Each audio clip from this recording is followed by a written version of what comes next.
Muy bien, después de haber alabado a nuestro Dios, vamos a seguir adorando a nuestro Dios a través de la exposición de su palabra.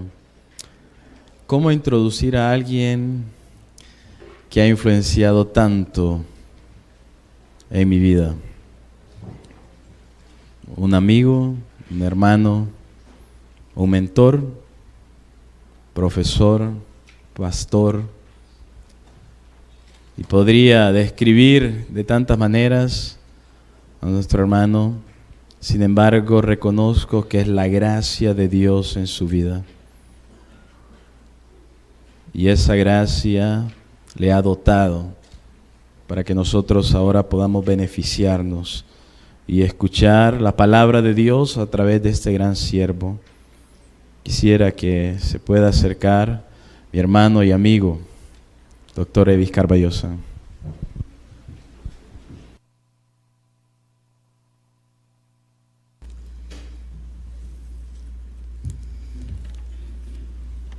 Gracias.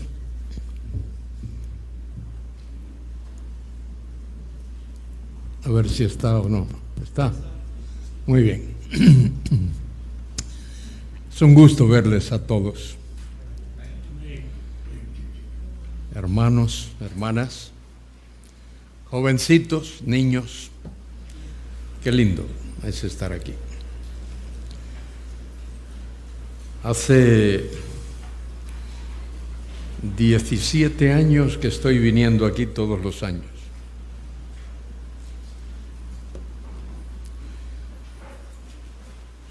Cuando vine la primera vez, tenía el cabello más negro que el que tienen algunos aquí.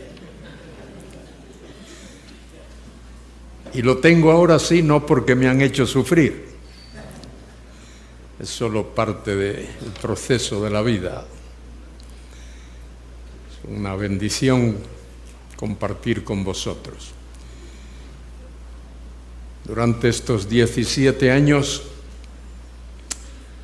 he trabajado con los hermanos que sirven a Dios aquí en MEDA y CEPE.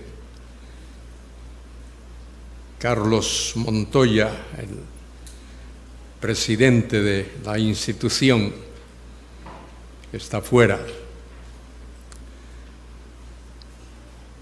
dijo hace unos días que por providencia de Dios va a ser familia mía. Y es solo por providencia y por gracia de Dios. Una sobrina mía se va a casar con un hijo de Carlos Montoya. Así es que yo estoy seguro que el hijo de Carlos Montoya va a ser ricamente bendecido.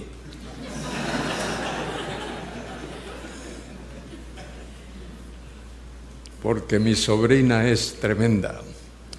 Y es un gusto trabajar con el doctor Rob.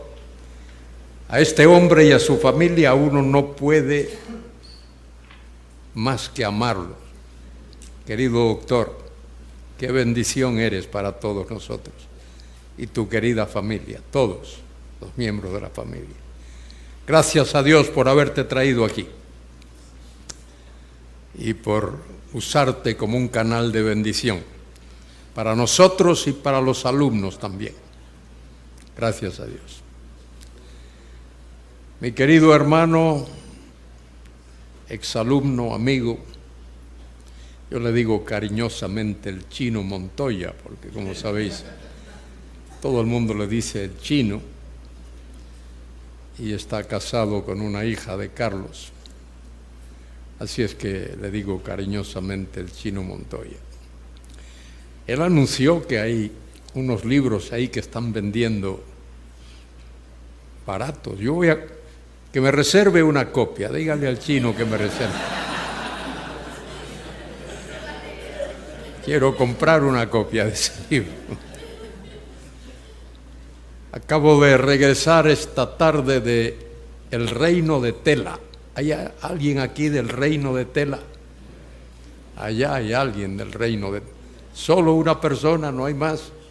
Debe de haber algún otro por ahí. Allá, aquí hay otro. Allí lo pasé muy bien. Hay algunos sitios donde voy y digo, Señor, aquí me quiero quedar.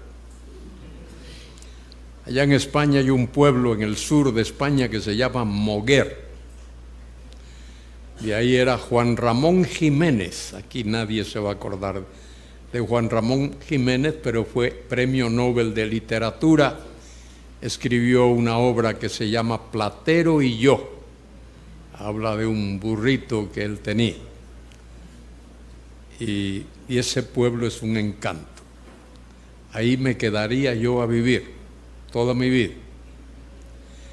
Pero luego me voy a Chile y allí hay un pueblo en Chile que se llama San Nicolás. Es el pueblo más limpio que he visto en mi vida. Allí, si te sirven la comida en el suelo, cómela, que está limpia. Ahí me hubiese quedado a vivir, allí en San Nicolás. Que Dios bendiga al alcalde de ese pueblo, que lo mantiene tan limpio. Luego voy allá a Australia y voy a Canberra y me digo, ay, qué linda ciudad, aquí me quedaría. Y voy a Colombia y allá hay dos pueblecitos, uno se llama Salento y el otro se llama Finlandia. Y los dos son preciosos y ahí tú vas si quieres quedarte. Así es que mire el problema, el dilema que uno tiene. Pero yo estoy feliz de estar aquí en Honduras, porque los hermanos de Honduras han sido una bendición para mí. Todos los sitios donde he ido en Honduras, los pueblos, la capital, tan fea como es,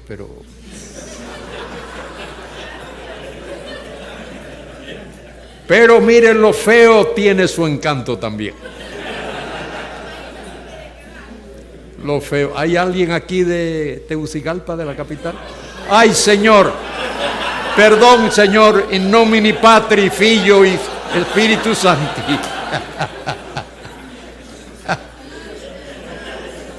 Mire, si sé que hay tantos capitalinos aquí, no digo lo que dije. Qué lindo es estar en este país. Oro por Honduras. Pido a Dios que bendiga este país, que bendiga a su pueblo, que bendiga a las iglesias, que bendiga a los pastores, a sus gobernantes. Algunos son malvados, que Dios los reprenda y que los humille para que hagan las cosas bien hechas. Fueron electos para servir al pueblo, no para que el pueblo los sirva a ellos. Algunos no saben eso y hay que hacérselos saber. Bueno, de nuevo es una gran bendición estar aquí. Y el tema que me han asignado tiene que ver con el libro que algunos han comprado que se llama Cristo en el Milenio.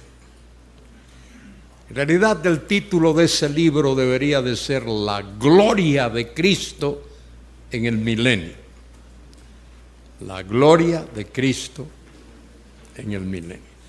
Ese debería de ser el título correcto de ese libro, porque de eso trata, de la gloria de Cristo en el milenio.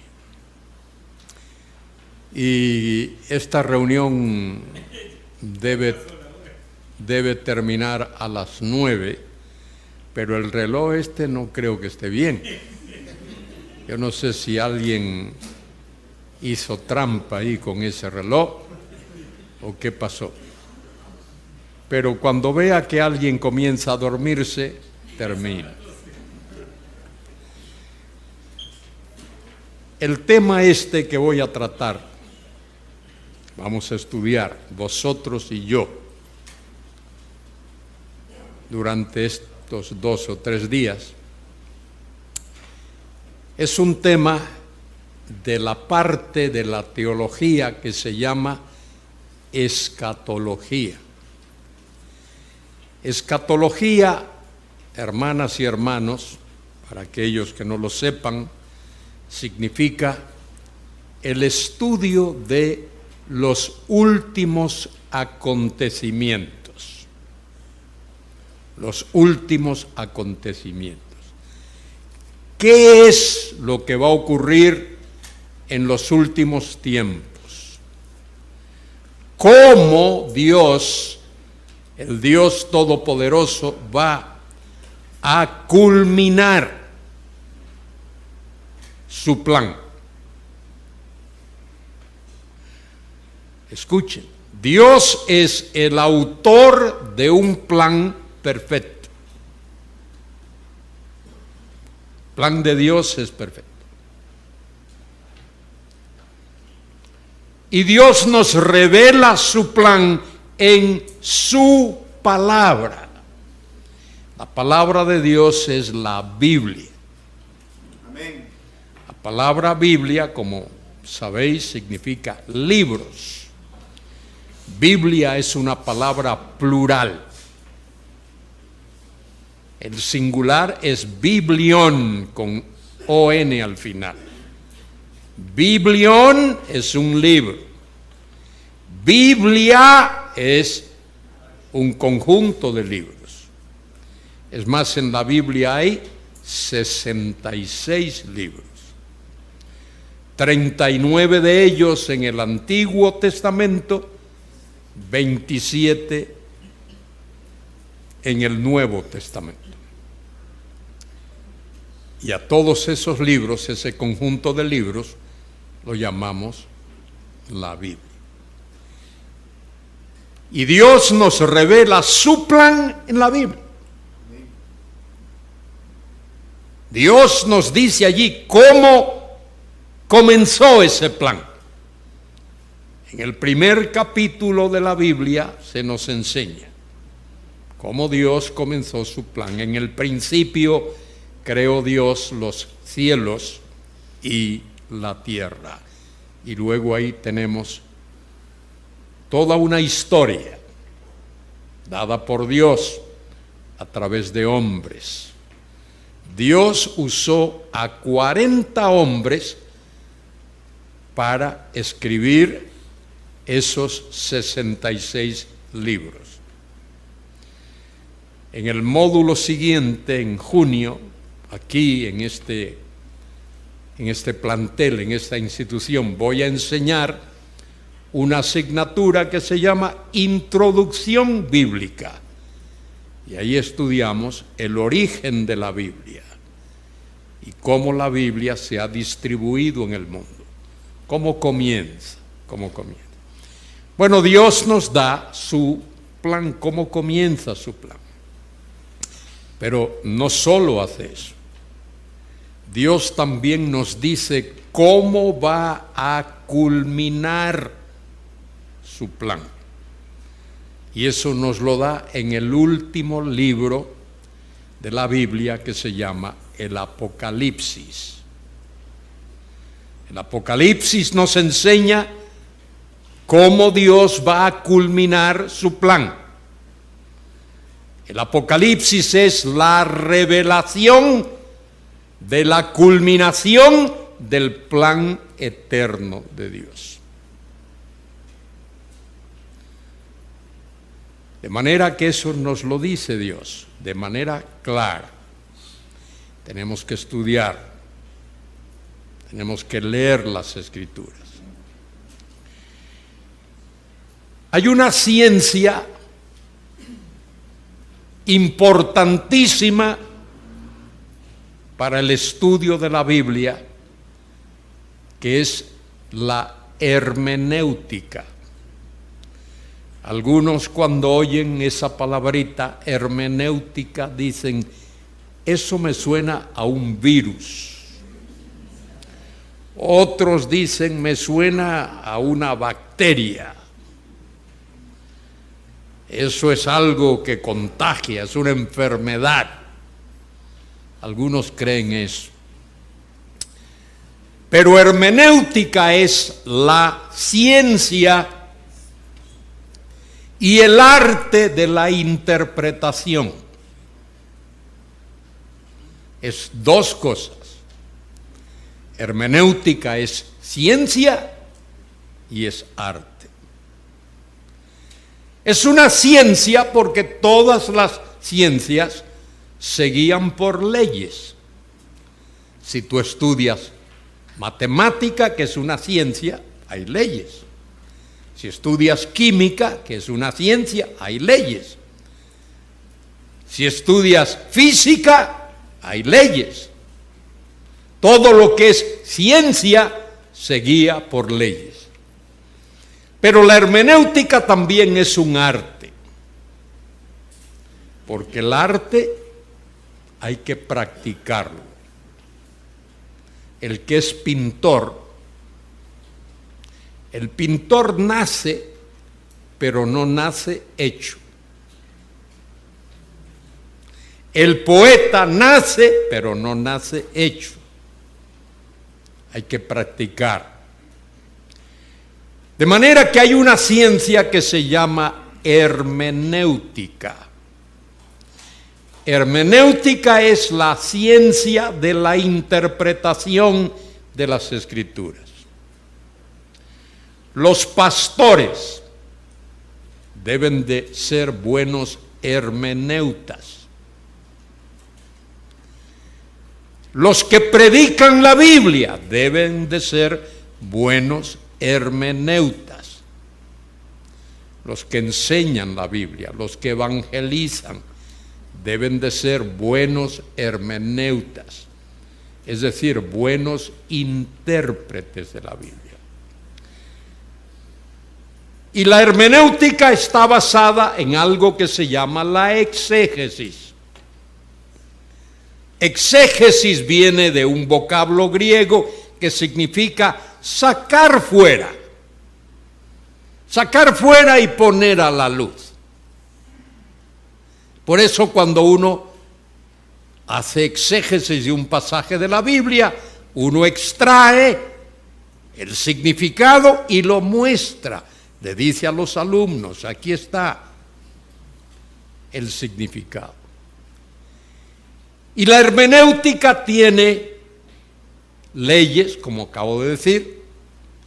Una de las leyes o leyes de la hermenéutica, una de esas leyes es la historia. La Biblia es un libro histórico. Fue escrita por hombres en lugares concretos, registrando acontecimientos concretos, situaciones concretas. Habla de naciones que vivieron en épocas muy específicas. Algunas de ellas existen hasta el día de hoy. Pero no solo tiene que ver con historia.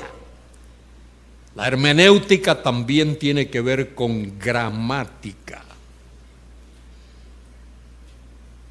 Y gramática es nada más y nada menos que el arte y la ciencia también de hablar con propiedad y escribir correctamente. Si alguien ya es una persona, un adulto, y no sabe hablar, ¿cómo va a poder predicar? Si nadie lo entiende, ¿cómo va a poder predicar? A lo mejor habla, ni él mismo se entiende. Eso ocurre a veces. Muy bien, la hermenéutica tiene que ver con historia y tiene que ver con gramática. Y la hermenéutica también exige que cuando uno estudia algo, particularmente de la Biblia, uno estudia un pasaje de la Biblia, tome en cuenta el contexto bíblico. El contexto tiene que ver con quién escribió ese pasaje, a quién lo escribió, cuándo lo escribió, dónde lo escribió, por qué lo escribió.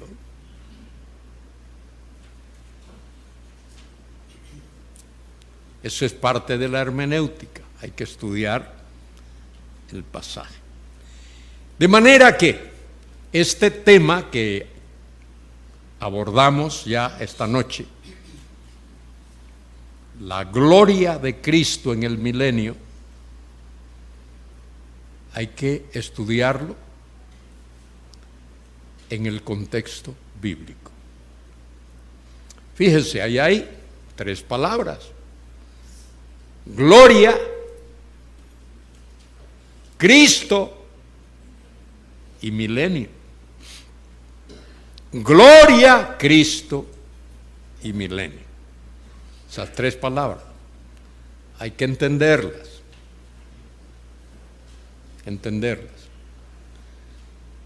Los que tienen el libro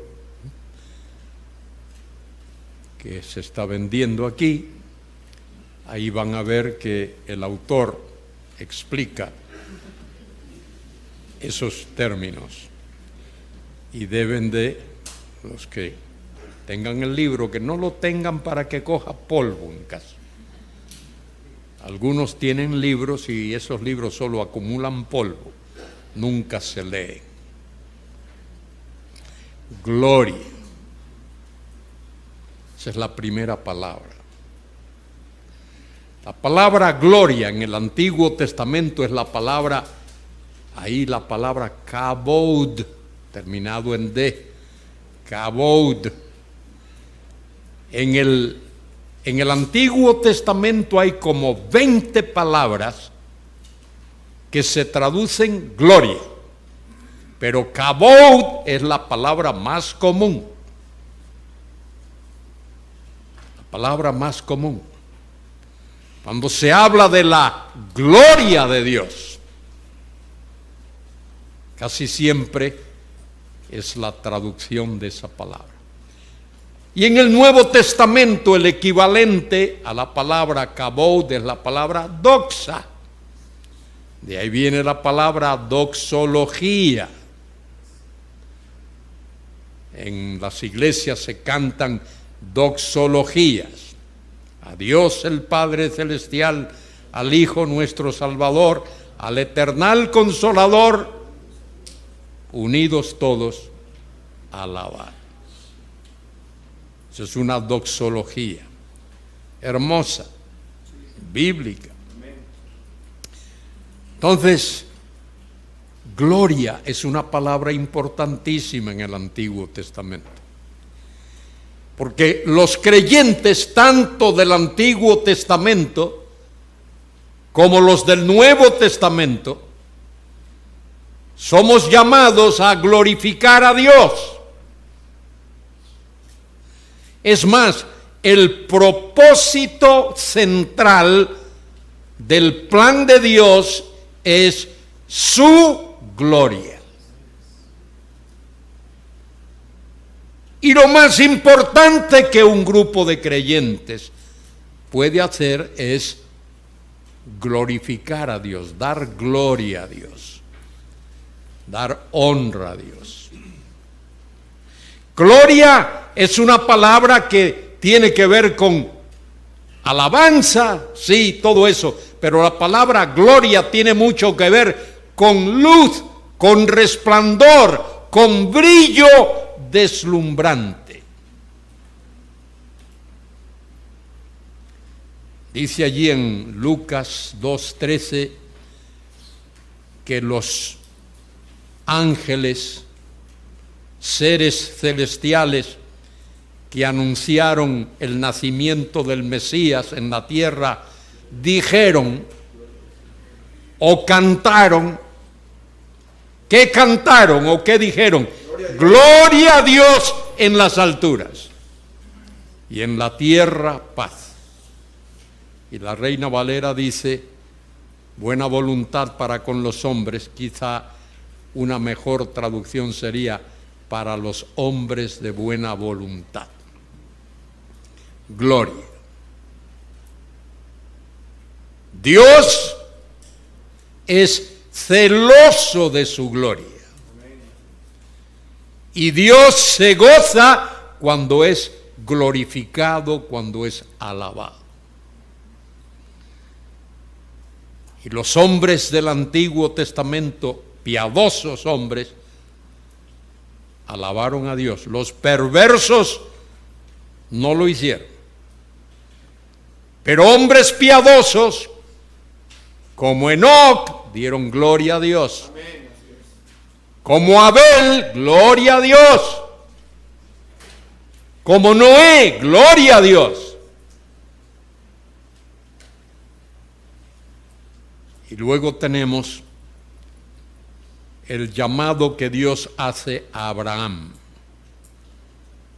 Abraham dio gloria a Dios y creyó a Dios. Creyó a Dios. Y hablamos aquí de esa gloria porque es el centro de todo lo que enseña la Biblia. Lo más importante es honrar y glorificar a Dios. Jesucristo nos enseñó eso. Y los apóstoles nos enseñaron eso. Y los profetas del Antiguo Testamento nos enseñaron la importancia de alabar y de glorificar a Dios, dar gloria a Dios. La otra palabra es la palabra Cristo. La palabra Cristo significa ungido.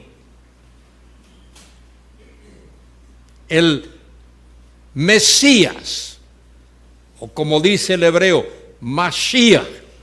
El Mashiach es el ungido. Cristo, el ungido. Y en el Antiguo Testamento, el sumo sacerdote era ungido cuando su ministerio comenzaba, era ungido. Aarón fue ungido. Los profetas eran ungidos y los reyes eran ungidos. David fue ungido por Samuel. Cuando Dios escoge a David, Dios manda a Samuel a que unja a David. De manera que David era un ungido, un Mesías. Eso era David. Y los que ocuparon el trono de David eran ungidos. Los reyes eran ungidos. Pero la Biblia anuncia, profetiza, proclama, enseña, predica que iba a venir a la tierra no un ungido, sino el ungido. Amén. El ungido de los ungidos. Y ese ungido de los ungidos es nuestro Señor Jesucristo. Amén. A quien sea la honra y la gloria, y la alabanza y la adoración, y que todos nos humillemos delante de Él. Ahora hay una tercera palabra, que es la palabra milenio. Dice el título del libro, Jesucristo en el milenio. En realidad es la gloria de Cristo en el milenio. Y en el milenio Él va a manifestar su gloria, no solo su gloria divina, sino también su gloria humana. Porque Él es el Dios hombre. Y es la gloria de Cristo en el milenio. Hay personas, algunos son escritores, otros son predicadores, teólogos, algunos son maestros en alguna escuela de teología. Por ahí hay algunos que no creen en el milenio, que no creen que va a haber un milenio. Esa es una deducción que hacen, porque la Biblia enseña que va a haber un milenio. La palabra milenio significa 1000 años. En el griego hay una palabrita y en Apocalipsis capítulo 20, ya hablaré de eso, la palabra quiliasmos o chiliasmos, la palabra chiliasmos, Apocalipsis capítulo 20 del 1 al 7, se menciona como 6 veces esa palabra, significa 1000 años. Pero la palabra milenio es tomada del latín, mille annus, 1000 años. Y eso es lo que dice la Escritura, que nuestro Señor Jesucristo va a reinar en esta tierra por 1000 años. Hay 3 posturas o posiciones acerca del milenio. Todos los historiadores, uno puede leer cualquiera de ellos, todos los historiadores reconocen que la iglesia de los primeros siglos era premilenarista. ¿Qué significa eso? Premilenarista. Que Cristo vendría a la tierra a inaugurar el reino, a reinar en la tierra. Que Él vendría desde los cielos, desde donde está a la diestra del Padre, a la tierra, a reinar. Pablo lo dice en varios sitios. Segunda Timoteo, capítulo 4, habla de que el Señor viene en su manifestación y en su reino.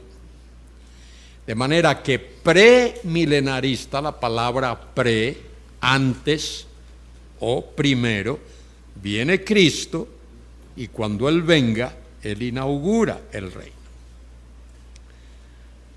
Hay otra postura o posición propuesta por un señor llamado Joaquín de Floris, por el siglo XII o XIII de la era cristiana.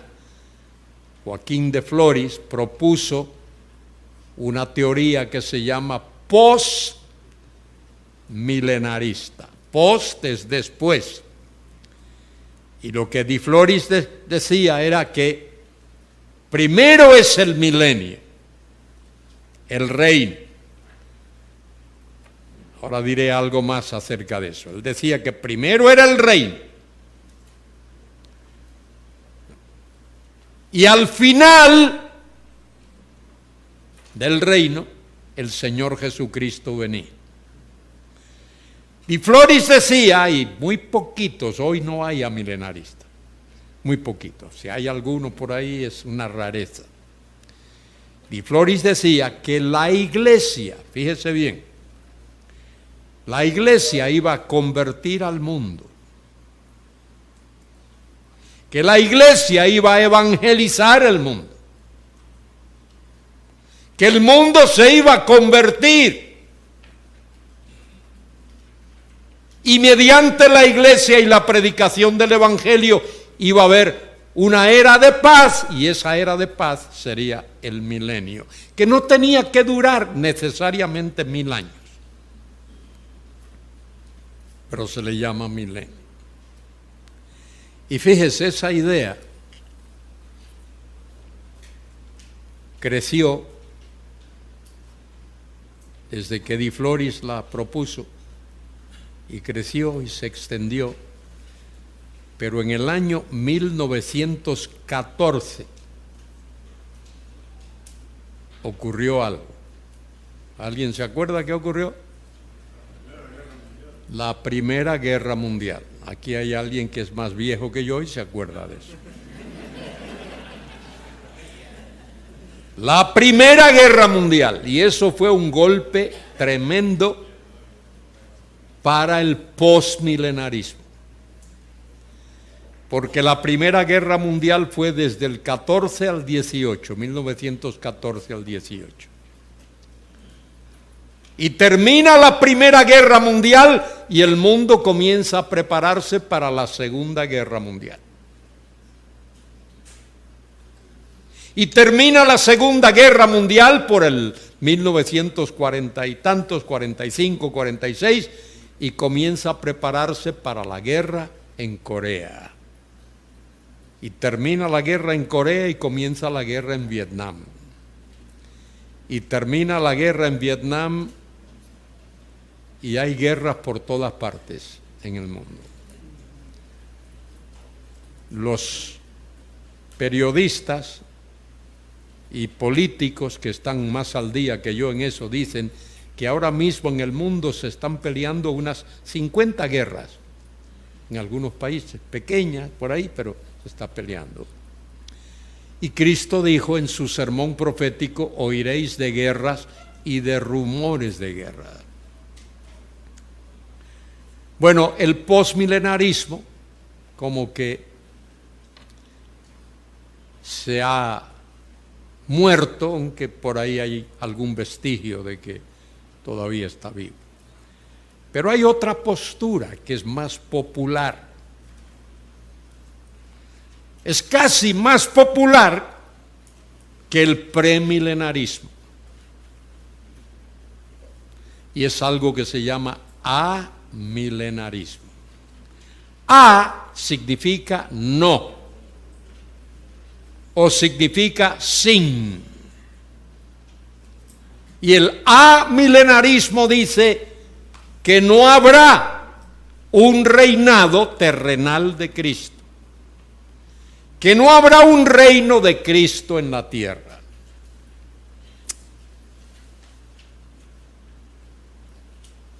Y yo desafío a cualquiera que lea, para que no piense que yo estoy diciendo lo que no es.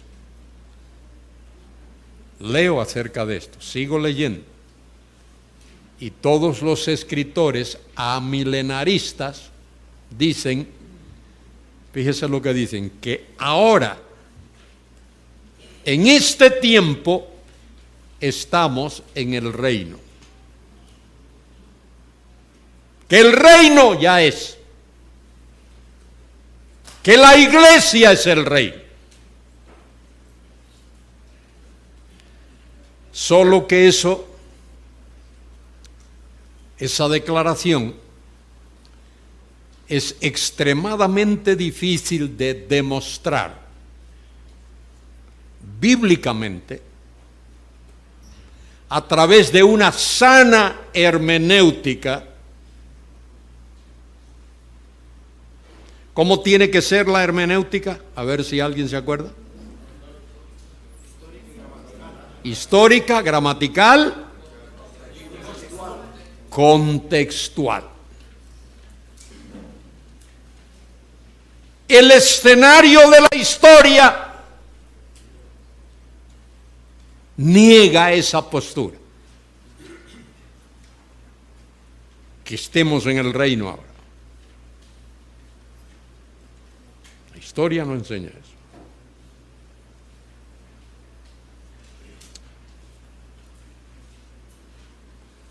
Y por supuesto, no solo eso, sino que si uno lee en el contexto bíblico, que vamos a leer ahora, veremos que ¿sabe a quién le conviene bastante que se diga que el reino es ahora? quién le conviene? Muchísimo. Que crean que el reino es ahora. ¿A quién? A la Iglesia Católica. La Iglesia Católica le conviene que se diga que la Iglesia es el reino.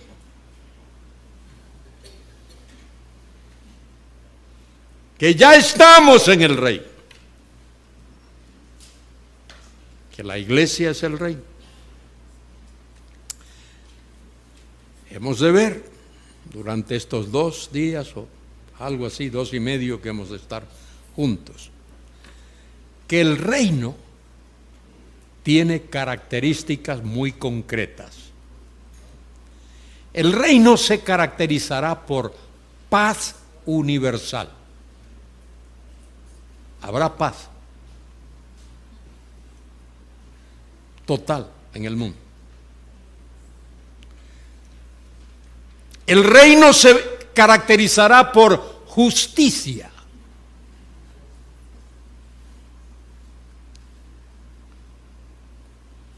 ¿Cuántos aquí creen que hay paz en el mundo ahora mismo?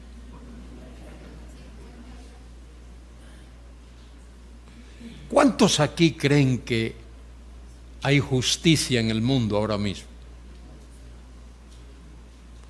Y el reino se va a caracterizar también, fíjese por qué. Lo dije al principio, porque habrá una manifestación universal de la gloria de Dios. ¿Usted cree que el mundo hoy está glorificando a Dios? Que la gloria de Dios se ve por el mundo.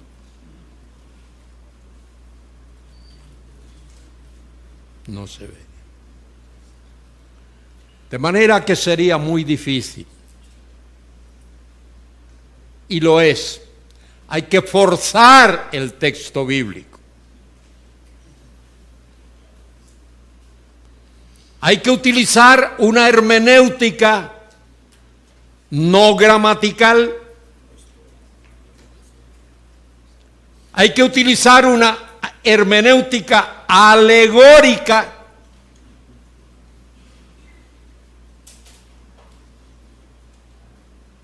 Es decir, darle a lo que la Biblia dice otro significado diferente de lo que la Biblia dice. De manera que hay por lo menos esas 3 posturas o puntos de vista.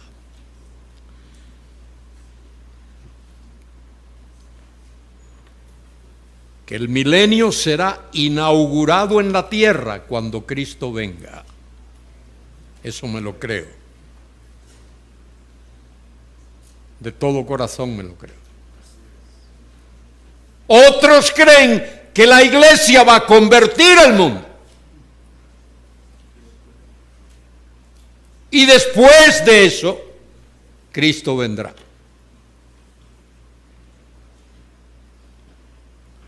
Y hay otros que creen que ya estamos en el reino.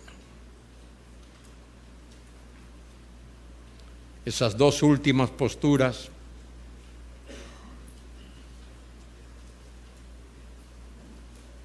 son difíciles de mantener.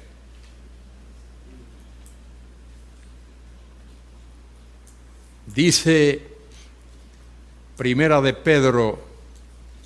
Vamos a leer ese versículo de Primera de Pedro y luego vamos a Isaías capítulo 11. Primera epístola de Pedro capítulo 1.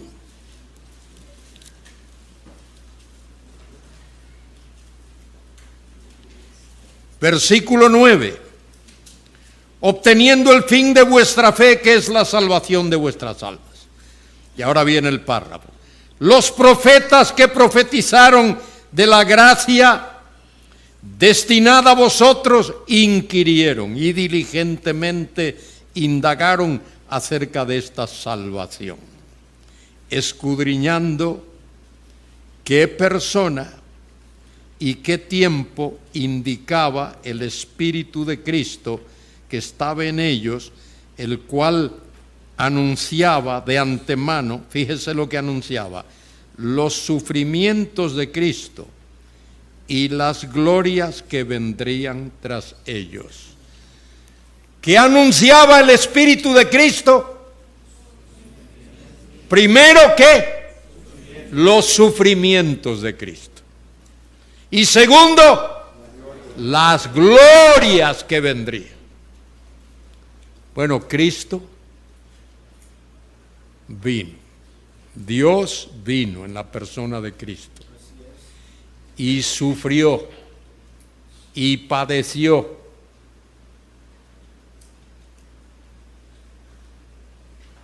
Fue coronado de espinas. Fue abofeteado. Fue lacerado. Fue golpeado. Fue crucificado. Y murió. Nunca el Señor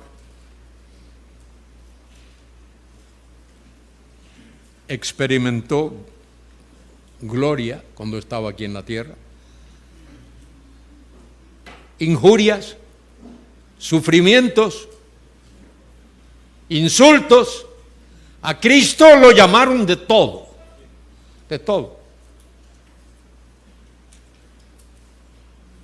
Endemoniado, bastardo, hijo de Belcebú, todo lo que uno pueda imaginarse. Escuche, si no aprende otra cosa, en estos días aprenda esto. El milenio tiene la finalidad de revelar la gloria de Cristo dentro del tiempo y dentro de la historia. Eso nunca ha ocurrido. Hasta el día de hoy no ha ocurrido. Que el Señor Jesucristo visiblemente en su cuerpo resucitado, en su persona gloriosa,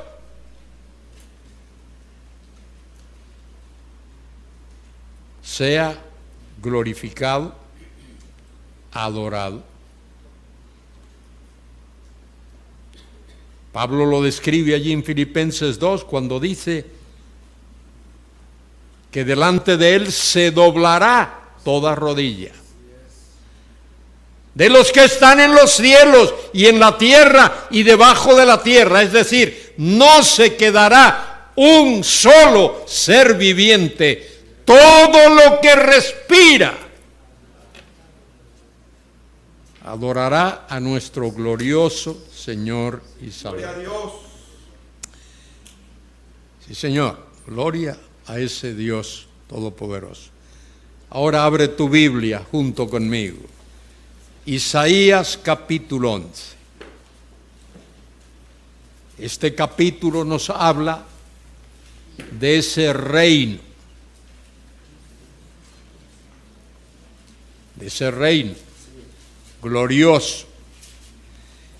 Y ahí se incluyen otras cosas que Dios va a hacer. Porque antes de que ese reino glorioso de 1000 años sea establecido en la tierra, Dios va a juzgar a este mundo por medio de un período que se llama la Gran Tribulación. La Gran Tribulación será un período de 7 años durante los cuales la ira de Dios se va a derramar en este mundo. 7 años. Durante esos 7 años Dios va a purgar a la nación de Israel. Y los escogidos de la nación van a ser separados, apartados por Dios para que Cristo reine en medio de ellos.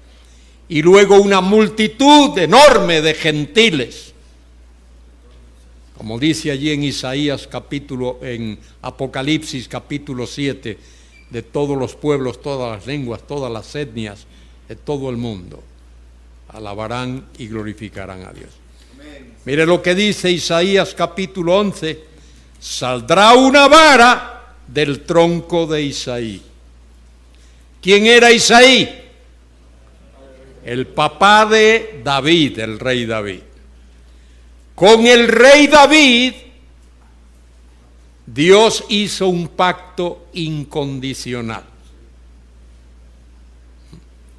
Dios hizo un pacto incondicional con David. Allí en el segundo libro de Samuel, capítulo 7, versículos del 12 al 16. Ese es un pacto incondicional. Dios lo va a cumplir, como Dios va a cumplir el pacto abrahámico. El pacto abrahámico también es un pacto incondicional. Dios le dice a Abraham: te voy a bendecir a ti, Abraham, voy a bendecir a tu descendencia y voy a bendecir a todas las familias de la tierra a través de tu simiente. Y Dios va a cumplir eso. Amén. Y lo va a cumplir literalmente. No figuradamente, no metafóricamente. Dios lo va a cumplir literalmente. Bueno, dice aquí Isaías 11: saldrá una vara del tronco de Isaí, y un vástago retoñará de sus raíces. Dios le dio a Isaí ese hijo, le dio a David. Y a David le dio varios hijos. La descendencia de David, hasta que viene el Señor Jesucristo, nace en este mundo. Pues fíjese, eso hay que entenderlo. Algo muy interesante. En el capítulo 22 de Jeremías, Dios pronunció una maldición sobre un rey llamado Conías o Jeconías. Dios le dijo a Jeconías, porque Jeconías fue un contradictor.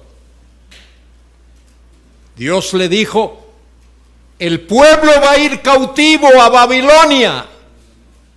Y Jeconías dijo: el pueblo no va a ir cautivo. Y Jeconías quiso discutir con Dios. No discutas con Dios. No discutas nunca con Dios. Obedécelo. Y Dios, a raíz de esa rebeldía de Jeconías, pronunció una maldición. Ningún descendiente de Jeconías se sentaría en el trono. Y fíjese, José, el que fue marido de María, era descendiente de Jeconías. Porque José era descendiente de David. De manera que José, en ese momento cuando el Señor Jesucristo nace, José tenía el derecho al trono, pero no puede ocupar el trono. Porque lo que ha heredado él es la maldición de Jeconías. De manera que ningún descendiente de José podía ocupar el trono. Y fíjese lo que hace Dios. La esposa de José, Santa María la Virgen, es descendiente de David, pero no a través de Jeconías. A través de otro hijo de David, a través de Natán. Y cuando Jesús nace, José adopta a Jesús. Y al adoptarlo le entrega el derecho al trono de David. Pero Jesús no es hijo de José. Jesús es hijo de María. Dios hizo una obra de gracia, un milagro maravilloso, para que el Mesías no fuese descendiente de José, que era descendiente de Jeconías. Lo que hizo Dios, mire ahora lo que dice aquí. Reposará sobre él el espíritu de Jehová, espíritu de sabiduría y de inteligencia, espíritu de consejo y de poder, espíritu de conocimiento y de temor de Jehová. Y le hará entender diligente en el temor de Jehová, no juzgará según la vista de sus ojos, ni argüirá por lo que oigan sus oídos. El Señor Jesucristo que viene a este mundo, Él es una persona divina. Lo dice Isaías, este mismo libro, 9, 6, 7, porque un niño nos es nacido, hijo nos es dado, el principado estará sobre su hombro y llamaráse su nombre Admirable, Consejero, Dios fuerte, Padre eterno o Padre de la eternidad, Príncipe de paz. Y luego añade Isaías, y de lo dilatado de su imperio, la palabra imperio ahí no es muy correcta, lo dilatado de su gobierno, no tendrá fin, no tendrá fin. Y es por su palabra, porque la palabra de Jehová lo ha dicho. Y ese es nuestro Señor Jesucristo. Él es una persona divina. Y esa persona divina tiene características, atributos divinos. Tiene todos los atributos de Dios. Dios es omnipotente, Jesús es omnipotente. Omnisciente, Él es omnisciente. Omnipresente, Él es omnipresente. Inmutable, Él es inmutable. Hebreos 13:8, Jesucristo es el mismo ayer, hoy, por los siglos.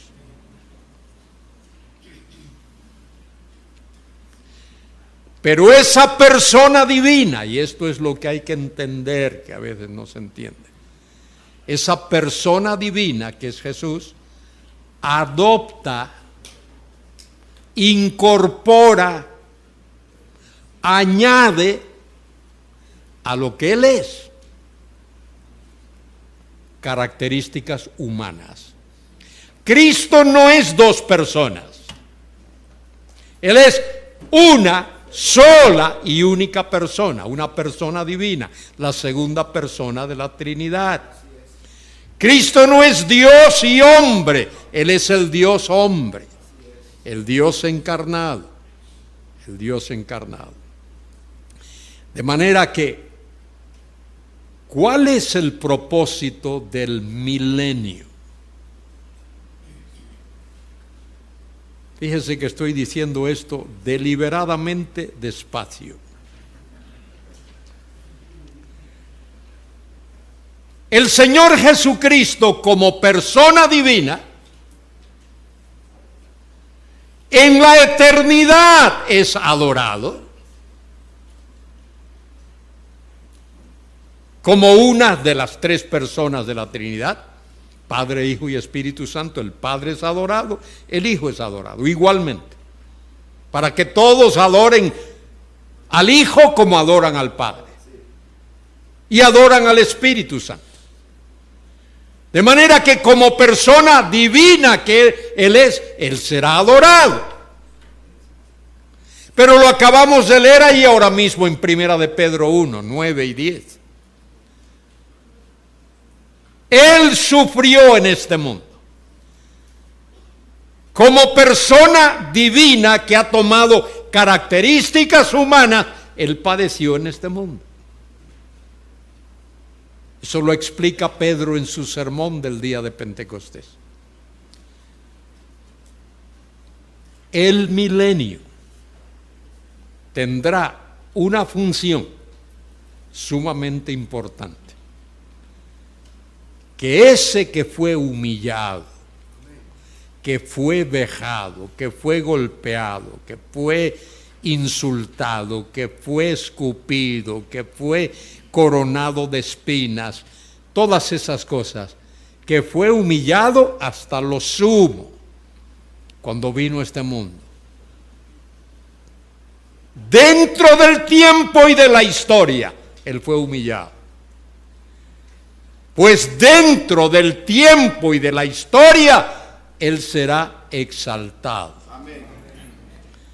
Y el milenio es para que el Mesías sea exaltado y el Mesías reine con poder, con gloria, con majestad, con justicia. También lo hará con misericordia y con compasión, con todo lo que Él es, con todos sus atributos. Bueno, dice aquí, en el versículo 3 que he leído ya, y hará entender diligente el temor de Jehová. El mundo no ha conocido el temor de Jehová, el mundo. Algunas personas sí, pero el mundo no. El mundo de los días de Noé fue tremendamente desafiante. Todo lo que pensaban era mal. El mundo de Sodoma y Gomorra igual, y el mundo de hoy. No hay ningún gobierno en la tierra que adore a Dios, que anime a la gente a adorar a Dios, que desafíe a la gente a adorar a Dios. Bueno, dice el versículo 4, sino que juzgará con justicia. Y ahí no está hablando de la eternidad. Está hablando de ese reino, de ese milenio. Sino que juzgará con justicia a los pobres y arguirá con equidad por los mansos de la tierra, y herirá la tierra con la vara de su boca. ¿Qué es la vara de su boca? Su palabra. Él solo tiene que hablar con la vara de su boca, y con el espíritu de sus labios matará al impío. Y ahora mire lo que dice versículo 5, y será la justicia cinto de sus lomos, y la fidelidad ceñidor de su cintura. Eso va a ocurrir en ese reino glorioso del Señor. Y ahora mire, fíjese si estamos en el reino. Fíjese, dígame usted. Mire lo que dice: morará el lobo con el cordero. Tú tienes un cordero, ponle un lobo al lado.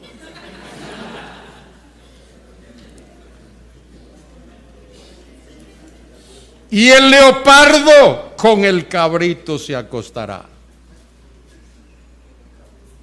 Busca un cabrito y ponle al lado de un leopardo. El leopardo se lo desayuna seguro. El becerro y el león y la bestia doméstica andarán juntos, y un niño los pastoreará. Ah, pero es que la milenarista dice, eso es lenguaje figurado. Eso es lenguaje poético. Eso es metáfora. Dios dice que esto va a ocurrir. Ahora no ocurre, porque Dios va a hacer un cambio total, radical en el mundo. Eso lo hemos de ver también, cómo Dios va a cambiar este mundo. Y añade el texto: la vaca y la osa pacerán, sus crías se echarán juntas, y el león, como el buey, comerá paja. Hubo un tiempo antes de la entrada del pecado en el mundo que esos animales no eran feroces. Adán pudo ponerle nombre a todos ellos. Es más, cuando el diluvio tuvo lugar,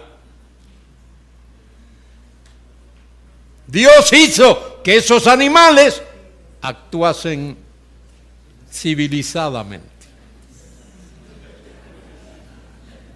Noé los hizo entrar en el arca, uno por uno.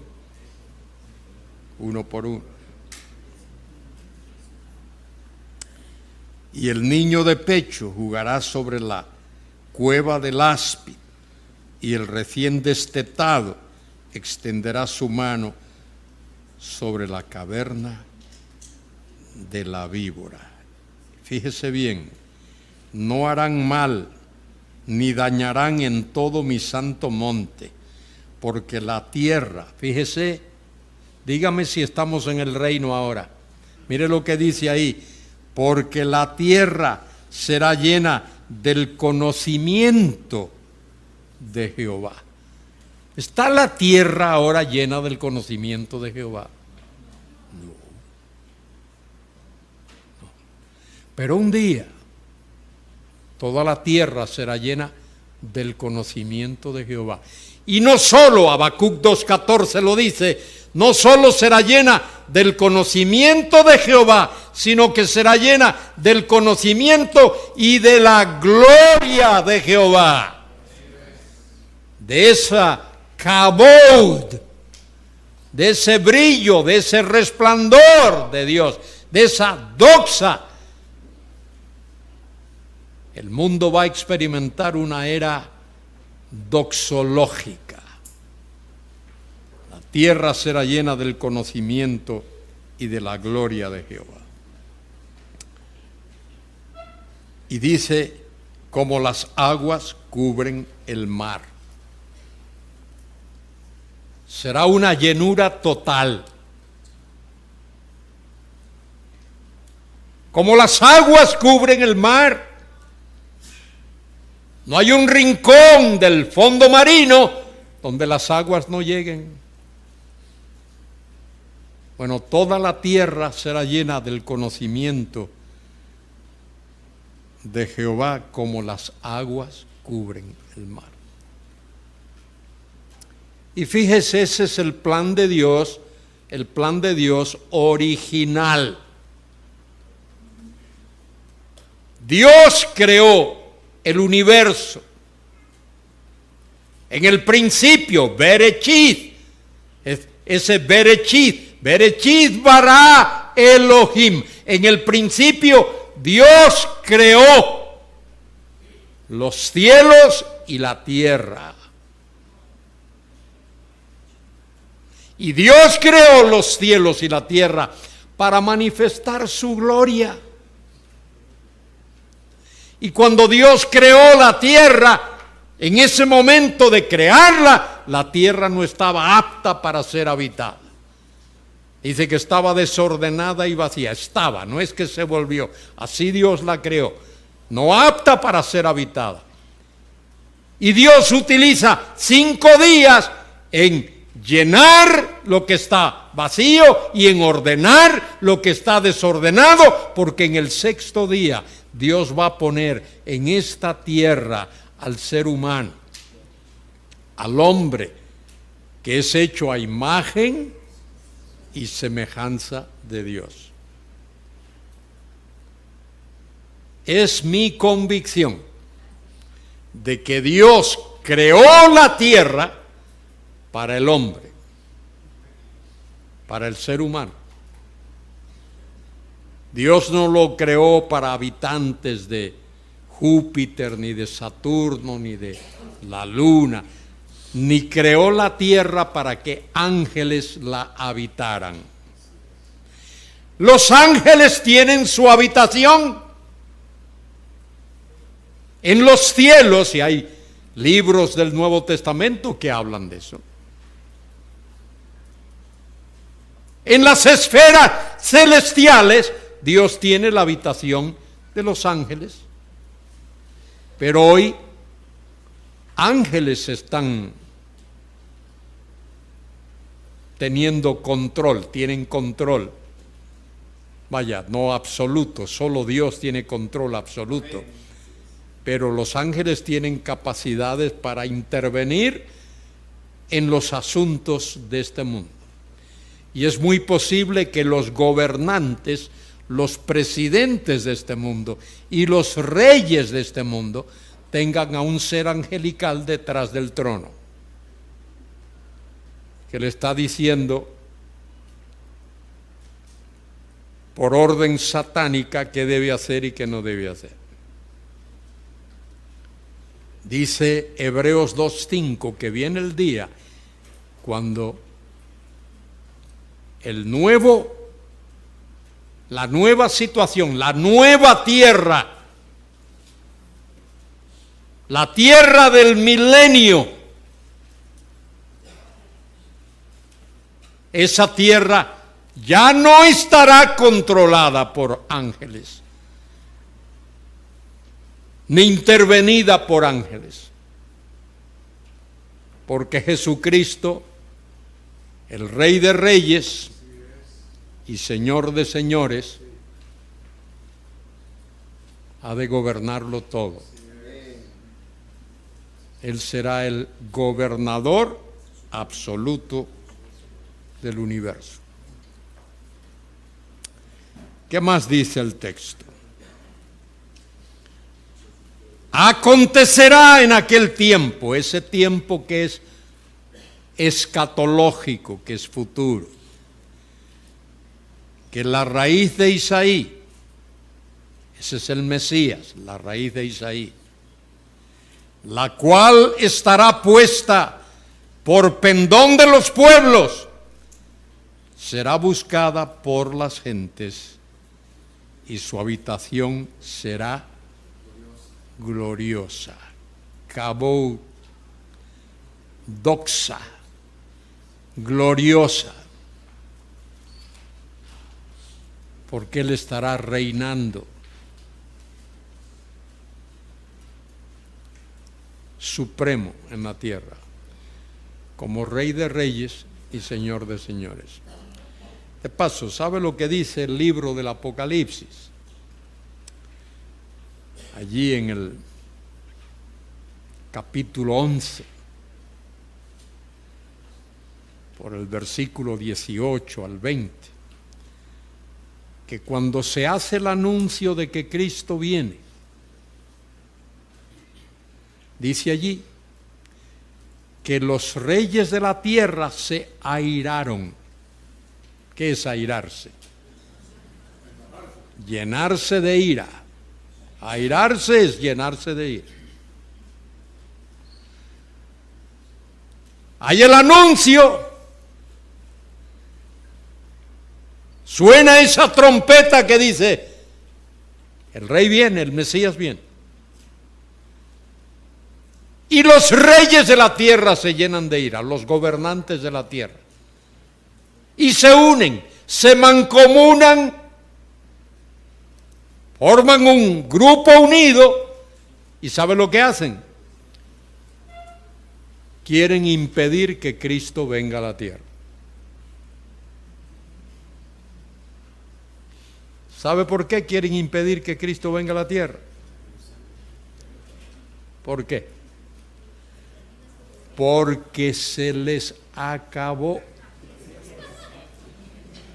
Ya no pueden seguir robando como han robado. Ya no pueden seguir extorsionando como han estado extorsionando. Ya no pueden cometer sus actos de injusticia. Señores, se les acabó. No más. Se llenan de ira. Y de tontos que son, quieren armar un ejército para intentar impedir que Cristo venga a la tierra.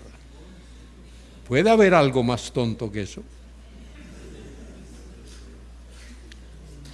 Intentar que el Rey de Reyes, Señor de Señores, Dueño y Señor del universo, Creador de todas las cosas, Dice Juan, todas las cosas por Él fueron hechas y sin Él ni una sola cosa de las que han sido hechas fue hecha.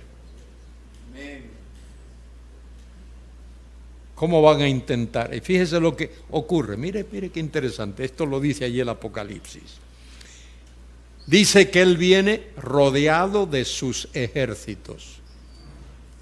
Ángeles poderosos. Y seguramente sus redimidos vienen con Él. Y esos ejércitos humanos quieren hacerle frente. Y como que el Señor de señores y Rey de reyes le dice a sus ejércitos, dejadme a mí solo, yo puedo con ellos. Y los acaba. No tiene que usar cañones, no tiene que usar fusiles, no tiene que usar metralletas, no tiene que usar bombas. La palabra de su boca los mata con la palabra de su boca. Su autoridad. Nuestro glorioso, poderoso, todopoderoso Señor Jesucristo. Y dice el versículo 11, asimismo acontecerá en aquel tiempo que Jehová alzará otra vez su mano para recobrar el remanente de su pueblo que aún queda en estos países. Asiria, mire, país, todo el mundo sabe dónde está. Egipto, todo el mundo sabe dónde está. Patros, todo el mundo sabe. Etiopía, Elam, Sinar, Amad y en las costas del mar. Todo lo que la Biblia dice, señores, es verdad. Cuando la Biblia habla de historia, habla verdad. Cuando habla de ciencia, habla verdad. Cuando habla de literatura, habla verdad. Cuando habla de geografía, habla verdad. Cuando habla de doctrina, habla verdad. No se equivoca, es la palabra de Dios que vive y permanece para siempre. Seculum seculorum, por los siglos de los siglos. Y levantará pendón a las naciones, y juntará a los desterrados de Israel, y reunirá a los esparcidos de Judá, de los cuatro confines de la tierra, norte, sur, este y oeste. Usted sabe una de las cosas, la Biblia lo dice varias veces, que el diablo quiere hacer.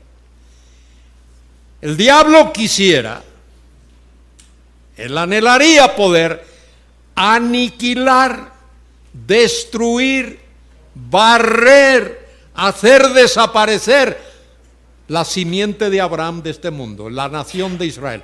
Que no haya un solo judío vivo en el mundo. Que no haya un solo judío. Porque si no hay un solo judío, Cristo no tiene que venir a la tierra. Y el diablo va a intentar destruir al pueblo de Israel. Ese es uno de sus propósitos. Pero no lo va a lograr. Y no lo va a lograr no es porque los judíos sean más fuertes que nadie. Que no lo son. Ni porque tengan la mejor aviación, ni la mejor infantería, ni lo que sea. No lo van a hacer porque Dios le prometió a Abraham, y le prometió a Isaac, y le prometió a Jacob o a Israel, y le prometió a David que esa simiente perduraría para siempre. Que nadie podrá destruirla. Ese es el pacto que Dios hizo con Abraham. Y dice allí en Génesis 15:6 que Abraham creyó a Dios y su fe le fue contada por justicia. Amén. Y así lo va a hacer Dios. Y se disipará la envidia de Efraín. Va a quitar el pecado de su pueblo. Y los enemigos de Judá serán destruidos. Efraín no tendrá envidia de Judá, dice ahí el texto, ni Judá afligirá a Efraín, sino que volarán sobre los hombros de los filisteos al occidente, saquearán también a los del oriente, Edom y Moab, y les servirán, y los hijos de Amón los obedecerán.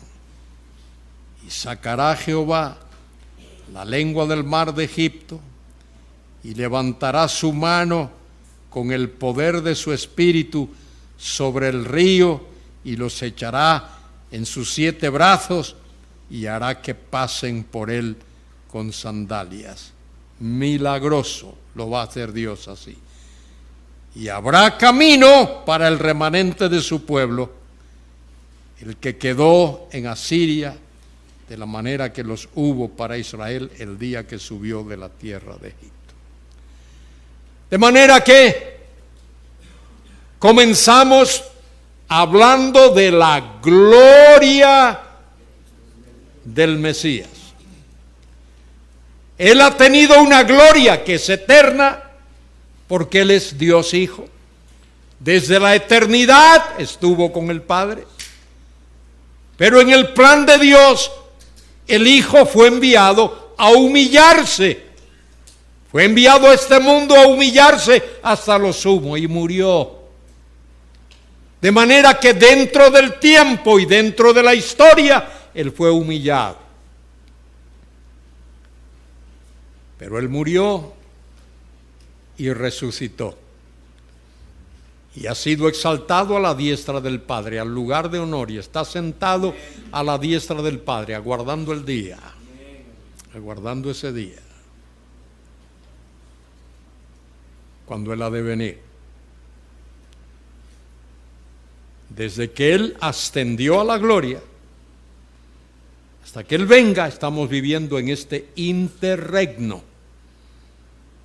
Durante este periodo Dios ha constituido su iglesia, hombres y mujeres de todos los pueblos, todas las lenguas, todas las etnias, de todas las naciones.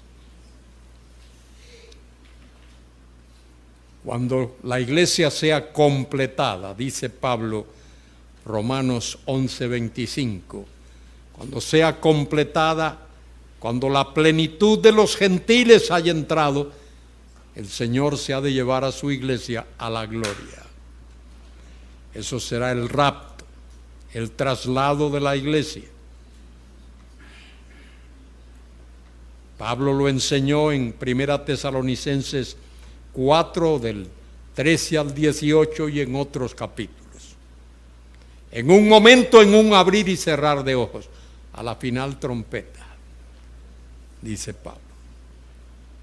Y después de ese periodo que el mismo Señor Jesús llamó la tribulación, la grande, Mateo 24:21. Después de ese periodo de tribulación, puede ser 1 año después, 2 años, 3, 5 años después, hasta 10 años después, Cristo ha de venir a la tierra con poder, con gloria, con majestad, y toda la tierra será llena del conocimiento y de la gloria de Jehová. Y nuestro glorioso Señor Jesucristo,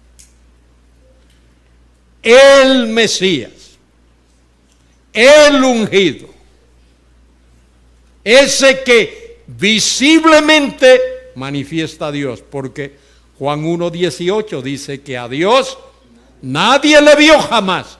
El único, el que está en el seno del Padre, Él le ha dado a conocer. Él es la manifestación visible de Dios.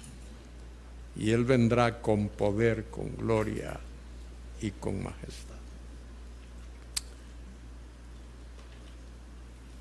Y reinaremos con Él. Ahora, para reinar con Él, hay que estar seguro de que Él ha perdonado nuestros pecados, que somos miembros de su familia, que formamos parte de su cuerpo, que hemos sido bautizados por el Espíritu Santo en el cuerpo de Cristo, 1 Corintios 12:13. Hermano, querido, ven y despídenos. Que Dios os bendiga. Nos vemos mañana.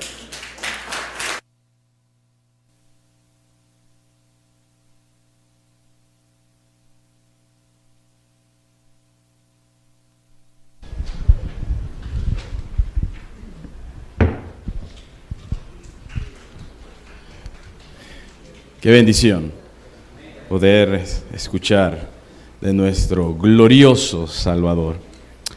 Miren los libros, no se le olvide, tienen la oportunidad, se están agotando. Mire, este es el que me hacía falta en la colección y como estaban baratos, entonces ya lo compré. Ahora solo voy a esperar la dedicatoria ahí, mire, de parte de mi amigo y mi hermano. Me va a cobrar también, mire. Muy bien, vamos a orar para que el Señor pues nos permita descansar, reposar esta noche. Yo sé que muchos de ustedes han viajado largas horas y pues están listos para poder descansar. Le voy a rogar que se ponga en pie. Mañana el desayuno a las 7:15, desayuno a las 7:15 y la primer sesión a las 8:30. Entonces 7:15 el desayuno y a las 8:30 comenzamos con la primera sesión del día viernes. Oremos. Buen Dios y Padre, muchas gracias. Gracias porque nos permite abiertamente escuchar la exposición de su palabra. Señor, permítanos gloriarnos solo en Cristo, gloriarnos en Él y poder maravillarnos al ver que Él es fiel a su palabra, fiel a sus promesas, a sus pactos. Y por eso nosotros tenemos una esperanza segura, una esperanza que no avergüenza. Gracias por este tiempo y gracias por su palabra que nos alienta, nos conforta.